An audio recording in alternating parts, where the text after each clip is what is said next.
Alright people, story time. Give you a true account of what happened yesterday because it was a bit mad. So, everyone only just shows the highlights of traveling and the best moments and the pictures and all that malarkey. That's nonsense because it's not always sunshine and rainbows, and sometimes it can be shit. Sometimes it can be tough.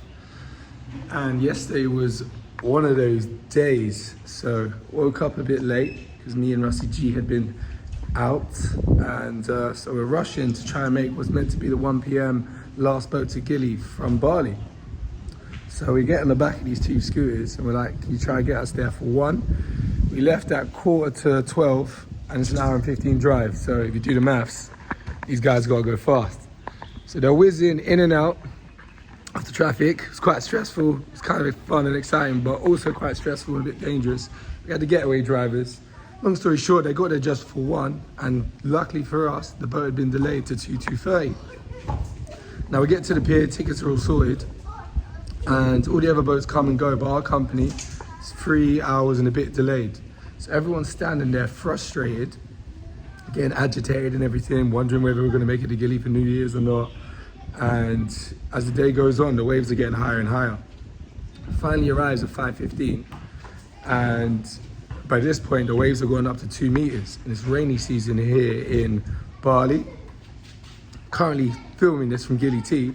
So we get on the boat, first hour goes smoothly until it was one of the worst boat journeys, actually the worst boat journey of my life. So after an hour, all we feel is slap, boom. Everyone's like, way, everyone's clapping, cheering. The first hour, people all in good spirits, all talking, probably excited. First 5 waves come, way, people are laughing, having a joke. And then the next one comes, boom. All of a sudden, people start getting a bit worried, like shit. This goes on and on and on. And next thing you know, people start crying. The babies are crying, starting to feel sick. The water is gushing in on the boat. By the time I got off that boat, I was sitting near the front, so maybe it was in one of the worst seats. It was a tidal wave, fully drenched. The seasickness come like I've never had before. The boat is now rocking so much that at one point we were literally like this. My boy Stu's head, who was by the window, his face was in the sea. His head was literally there in the sea. Everyone starts putting on life jackets. People start throwing up. He's getting sick everywhere. I had the worst seasickness of my life. For the next hour, I was just focusing on my breathing because I didn't want to get sick, and because it makes everyone else sick and it's gross and it makes it worse. But my stomach was churning, head was all over the place. People start praying. The girl in front of me, she's a young girl in her 20s. She's like having a panic attack. She's bursting in tears.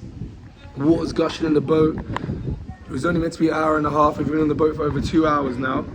It's now dark at sea. The waves are literally mighty, and the whole boat went silent. It was eerie vibes, eerie as shit. I couldn't be more grateful to step off that boat. And it was actually a bit of a challenge and a traumatic experience. Don't understand like it being traumatic, but it was goddamn awful. Felt like I was truly in the trenches. Mayday, mayday, boat is going overboard.